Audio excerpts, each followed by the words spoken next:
I reckon I have found one of the best performance cars that money can buy. I'm talking all-wheel drive, big block, manual, bonnet scoop, Bayside blue, an absolute epic car. Yeah! That's right, everybody. Finally, we've got a Skyline. Toyota Skyline.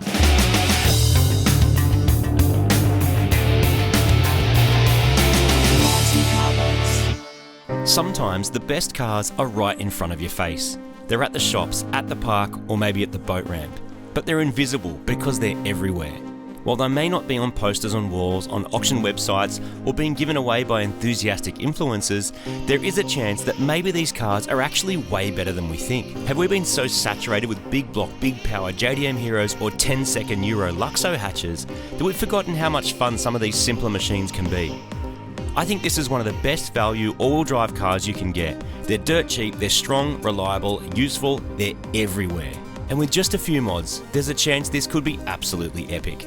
So everyone, this here is a Toyota RAV4. It appears to have something quite substantially wrong with it because every time I accelerate and then take off, Boom. clunk. Yeah, something in the back's not right. It's got a steering wheel, there's seats and doors, there's some vents and some white gauges. And the aircon works, which no one except us cares about right now. There's also a manual transmission, and it is all-wheel drive. And more importantly than all of that, it's 2.4 litre and big block in 4-cylinder land. It is Toyota's equivalent of an R34 GTR. Stay with me on this one.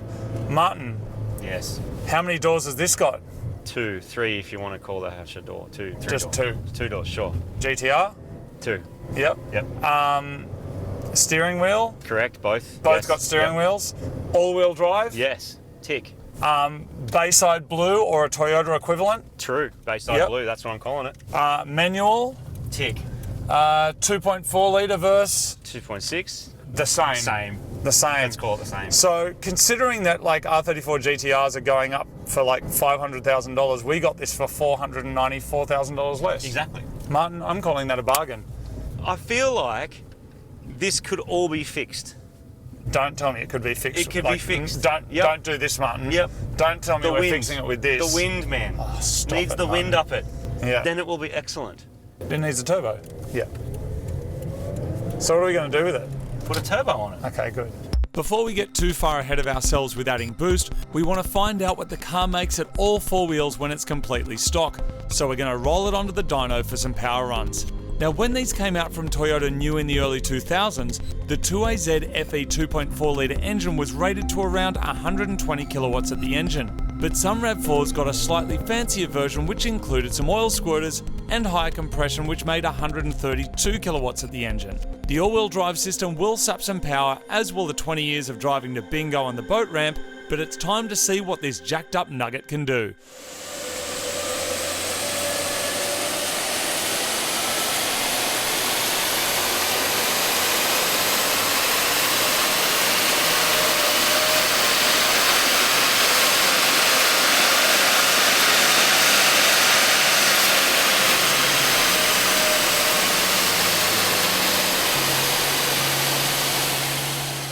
People, I wish I had something exciting to tell you about these dyno figures, but unfortunately I do not.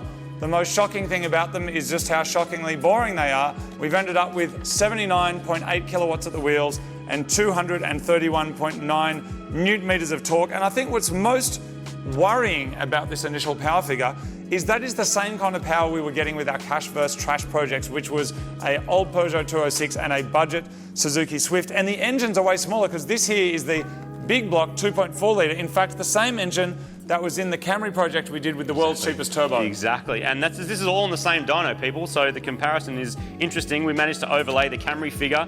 The Camry figure was only 0.4 of a kilowatt less, and the torque's within 10 newton meters of it as well. So that's auto and front wheel drive. This is manual and all-wheel drive, so there's some differences there. But what's kind of interesting is that is what a normal car needs to climb up a hill, to do the speed limit, to drive to the shops and maybe go down a dirt road, and your average person is totally fine with that. Totally, but I think what's interesting about this one is it's got over 300,000 Ks on it.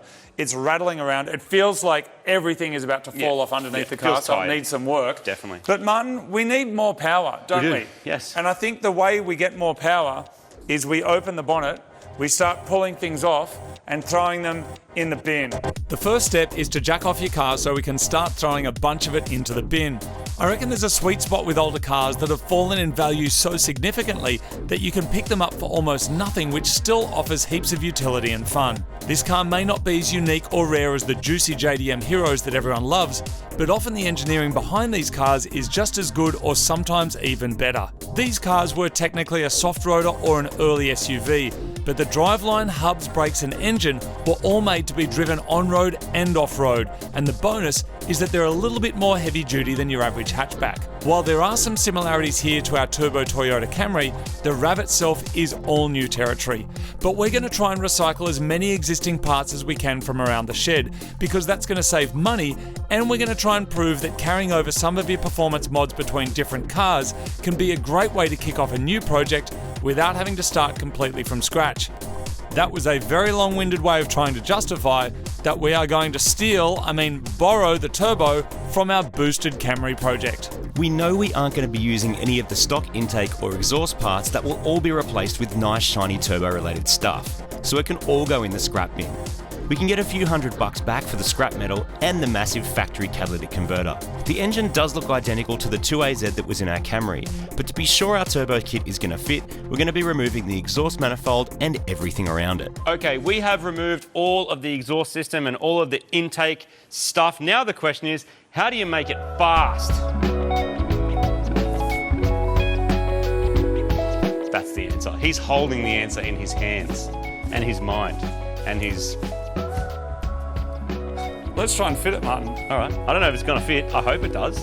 Thanks to Toyota's penny pinching and streamlined manufacturing, it appears that our turbo manifold will bolt straight on. The thermofans might be in the way a little, so we'll yank them out and then bolt up the manifold and turbo so we can check all the clearances and work out where our pipework will go. Now, why is it all the same? Well, because it's cheaper to crank out a few 100,000 of these engines to power Camrys, RAV4s and a bunch of Scions than it is to make different engines for each of them.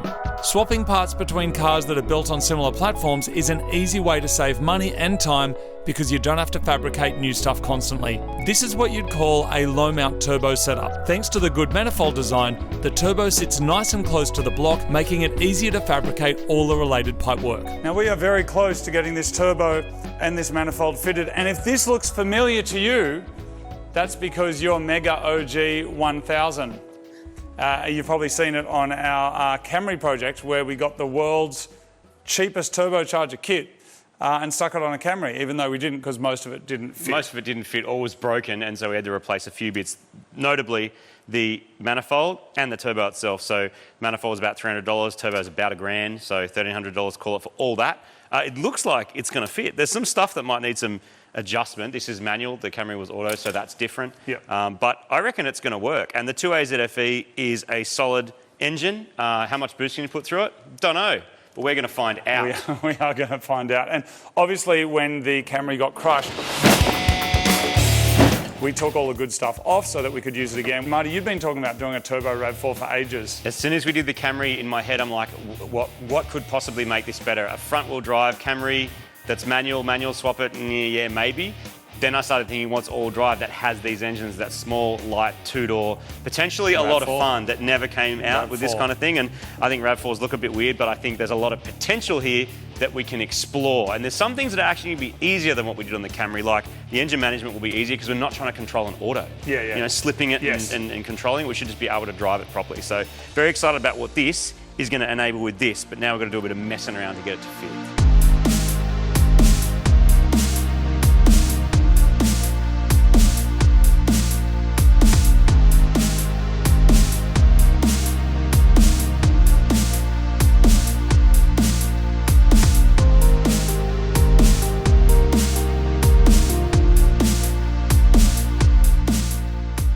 These are an expensive but exceptionally good value upgrade when you have these tiny little exhaust studs that are holding that giant turbo system on there. So that is the stud that goes into the head that holds the exhaust manifold on. They are titanium.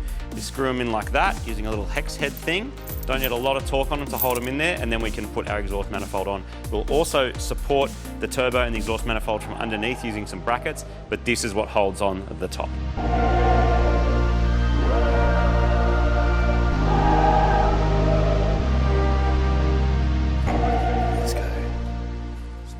of truth. Got our proper studs on, our hoses in the way. Let's see if this will fit on. Come on, come on. Put a gasket in there too, that's how confident I am. It's gonna go.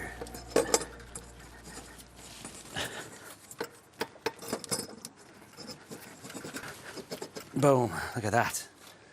Hell yeah, that is so cool. That is so freaking cool. There's not much room for dumps and stuff. Like there's a little bit less room than the Camry, I think, but it fits. Like it actually just fits.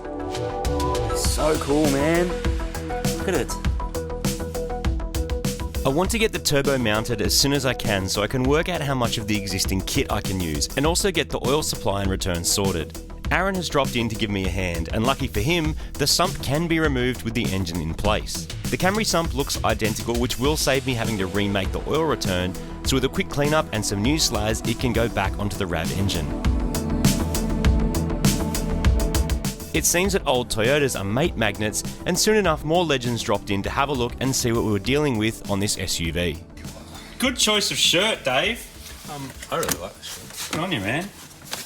Is this going to be easy and easier than the Camry? Can I get back to you on that one? Coming out of it. What do you think, Benny? I like it so far. So far, so good. All drive things is your thing. Oh, is this all drive? Yeah. Oh, all drive and manual. So it's like a Povo GT4. Basically. Yeah. A jacked up. But what engine is it though? 2AZ. 2A. Yeah, same as Camry. That's why oh, it's because you've revived the Camry with There it this. is. Yeah. You know what I like about this? What? It's not a Camry. While I did save the loom from the Camry, the RAV is different enough that we'll need to go again on the wiring, mostly because this car is manual and the Camry was auto. The RAV also has drive-by-wire, which is a good thing, so we'll be using a 2-plug Haltech ECU to run it. Our original tune will still be useful to get everything going and probably be in the ballpark power-wise, being that the turbo and fuel system are the same. We found a wiring diagram on the internet which seems to match our car, so Dave's process is now to remove systems one by one from the factory ECU and move them across to the Haltech. This can be a big time saver as the factory ECU can still run things like the instrument cluster and some CAN-based systems, but the Haltech is taking care of the important stuff like when to spray fuel and when to ignite it. Okay, so Dave has got the thing firing, not quite running yet. There's a few more bits and pieces we need to make it work properly. Close. But now we are going to rip off the stock wheels and the stock suspension because we have some nice stuff to go in. We picked up this car a few hours outside of Sydney, and as such, it's got high kilometres on the clock from country driving and highways. The suspension, because of this, is a bit tired, so we're going to be removing it and replacing it with some adjustable coilovers, as well as some Whiteline goodies to replace any worn out bushes. This swap is pretty straightforward, with the front being a McPherson strut design like many cars of this era. The back is a little bit different, with the shock and springs separate. It's a more compact way of packaging rear suspension, so heaps of manufacturers went this way. As with many car modifications, it's always easier if you've got a friend to help you out for that extra set of hands. So when we set up Supergarage, Super Cheap Auto actually helped us by sorting out the space. So obviously there's the kind of larger items like big toolboxes that's over here. But we also decided to set up all of the different bays with multiple different stations because we have lots of different cars and lots of different projects happening at once. And so most of the time we're using these tools, which is Tool Pro X. So that's kind of their kind of workshop quality tools, but good for DIY as well. But because there's so many projects all happening on the boil at once, we've got these different kind of stations. So we've got these toolkits that are set up here. There's the impact stuff here. You want your stuff easy to reach. So we've got spanners over here, but then you can also come down here and we've got multiples of the items over here as well. It just makes it easy when you've got friends over. You often need more than just one 17mm spanner. You might be doing suspension. You need like two 19s, for example. So yeah, just wanted to say a big thank you to Super Cheap Auto. They've been supporters of our show for probably around a decade, I reckon, and they certainly helped us set up this space. So I just wanted to say a big thank you. And if you want to get a toolkit for yourself, check out the Tool Pro X range because it served us really well. And we've done a lot of different modifications with them and been very happy. While we are here, I'm going to replace the sway bar bushes, the ones that sit on top of the subframe here. They're a really easy thing to change and actually a good upgrade. So we're using some aftermarket ones, some Whiteline ones here, and they just basically tuck in on this sway bar. Some cars are really easy to get to, some they aren't, but basically you've got the sway bar link here. We've now got an adjustable one so we can preload the sway bar. When you are running aftermarket suspension like this where you can adjust the height, that is a really good thing to have. And then these bushes in here where the sway bar connects to the subframe is the ones that I'm going to change using those. There's often one of two reasons to change suspension bushes: chasing better handling or just replacing worn out ones. If they are worn, you may as well upgrade, but pick your level of hardness carefully, as it does affect how much noise makes it into your car, meaning you may not be able to hear the whispery parts of the Taylor Swift songs that you've been playing. The front bushes are quite straightforward, and with those done, we can move on to the back, as well as installing our adjustable coilovers. This is the rear diff mount on a RAV4. It's really easy to get to, really simple design, just bolts to the back of the diff. Looks like that, has a rubber bush in there that holds the inside bit, so you get nice smooth operation. This, though, is what it actually looked like. Full Wi-Fi, and well, it's not meant to look like that, but really quick and easy thing to replace. 2 14s, 2 17s, ready for skids. Remember when we were driving it, it made that horrible banging noise every time you let off the throttle? Yes. That was that. Excellent. So this should fix it, hopefully. This is one of the easiest diff mount bushes to replace that we have ever seen. Just a couple of bolts and it is sorted. Next, we can install the rear springs, which come with adjustable spring perches. You wind them up and down depending on if you want to go street mode or full rodeo. Lastly, while we're under the back of the car, we're going to install some braided brake lines, as the existing ones are a few decades old and it's a cheap and simple mod for better brake pedal feel. Coilovers are in, people, brake lines are in, and adjustable suspension bits. Absolutely, and it all looks really good. It looks like it's going to work. So next up, it's all about the wheels. And I found some. Martin and I have very different taste in wheels, don't we? Absolutely, very different. For example, these wheels over here on this 240Z, I think they're excellent. Marty thinks they're? I don't love them. Okay. Yep. Over here, these wheels on the RX-7, Marty thinks they're? Shit. Oh, I don't like them. I think they look pretty good. Yes, exactly. See? Okay. Oh, wow, that's surprising. Yeah. Over here, Martin, what about these gold things over here? What do you think of them? Absolutely Awful. epic for an RX-7. For that car, oh my God. Gross. Perfection. All right. And then overall here, Martin, we've got something out of 10. What do you think? No, you tell me first. I'm going to give these a score out of 10 at the same time you do. Are you ready? Yep. 3, 2, 1, 7. Yeah. That's close enough. I reckon it's got a bit of the elements that we both like going on that wheel. It's got a little. It's a little bit prolapty though, isn't it? A little bit. So I think that's what I like about them. I They're found fat, these on though. Marketplace. They were kind of too cheap. They're a very common size. They fit GR Yaris, they fit Levorg, they fit STIs. So 5 by 114.3, 18 by I think 9 or 8 Are and they a half. Enkies? These are Enkies. So 18 by 8.5 plus 35, which is a very, very common size for cars of this size. And so happens, when I thought of what might fit the RAV, I thought these might be absolutely epic. So, keen to see what they look. Shall we throw them on? You should put them on. Hey Martin, the word RAV, do you reckon they were trying to say rave? Because at the time that this car was made, this is like late 90s, is it? It started in the late 90s, yeah. Yep. So like the same early time 90s. as a Nissan S15, right? Yep. And maybe they were trying to say rave for, but someone forgot to write an E because they were just pinging off their head. So I think that looks excellent. And they've got BFGoodrich PHENOM tyres on them, which are like a performance street tyre, but a bit chunkier because they're for like bigger cars, like something like this, or higher cars. I like how you just totally ignored my shit talk about the being rave rave force. No, because remember in the late 90s, bush doofs used to be a thing, right? They were absolutely a thing, you're And right. so maybe the idea was that you get a soft rotor like this and you can take it to your bush doof. You know what I mean? See where I'm going with this? Oh, okay. Yeah, it would be an appropriate vehicle to take to a bush doof, down some dirty old dirt road, some collapsing farmhouse. Yep. We have Whiteline wheel nuts here. Yeah, because which the look a Toyota lot ones- better than those weird Toyota ones. Toyota ones are these weird shanky things, like that only work on the Toyota wheels, that won't work on those kind of wheels. So you have to change your wheel nuts on your RAV or your Camry. Even Corollas, I think, run these as well. In the bin.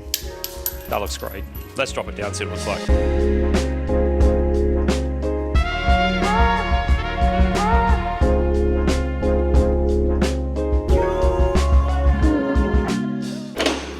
Down she goes. I don't expect it to be sacked because it's a RAV4. It could be low though. But we have a lot of adjustment in there as The well. back looks pretty low. Oh, I love that. High. Drop another inch out of that. That's and pretty good, yeah. Yeah, man. Fantastic. Cool. And the wheel fitment's great. They actually fit. And interestingly, because of the design of the rear suspension, when you lower it, it actually puts negative camber into it. So see how the back's already got some neg camber? Yeah. Looks kind of cool. And then we've got camber pins in the front.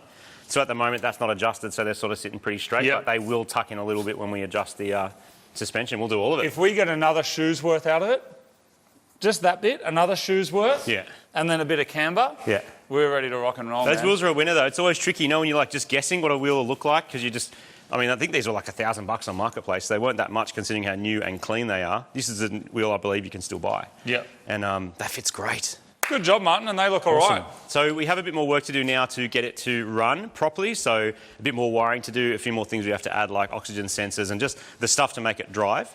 And then we can start getting really into how it looks. Next time on Mighty Car Mods, some fuel system hacks, intercoolers that sound like harps, and we yank out most of the driveline just to get to the clutch.